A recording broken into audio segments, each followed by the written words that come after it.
సిద్దిపేట జిల్లాలో రంగనాయక సాగర్ ను హరీష్ రావు పరిశీలించారు. అలాగే కాళేశ్వరం ప్రాజెక్టుతోనే పంట పొలాలకు సాగునీరు అందుతుందన్నారు మాజీ మంత్రి హరీష్ రావు. ఇదంతా కేసీఆర్ దూరదృష్టితోనే సాధ్యమన్నారు. సిద్దిపేట జిల్లా రంగనాయక సాగర్ కాలువను పరిశీలించారాయన.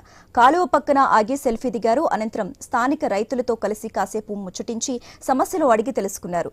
సాగునీరు అందించేందుకు బీఆర్ఎస్ కృషి చేస్తుందని చెప్పారు. అలాగే మెట్టుపల్లిలో సన్ఫ్లవర్ తోటలు పరిశీలించారు. పొద్దుతిరుగుడు పంటకు సరైన మద్దతు ధర లేక రైతులు ఇబ్బందులు పడుతున్నారని తెలిపారు. సన్ఫ్లవర్ కు ప్రభుత్వమే మద్దతు ధర కల్పించాలని డిమాండ్ చేశారు.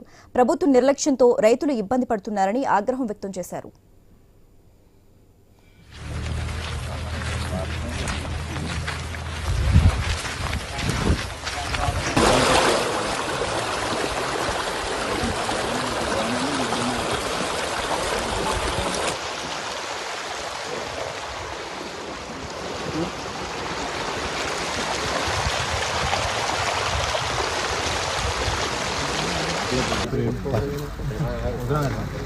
మరి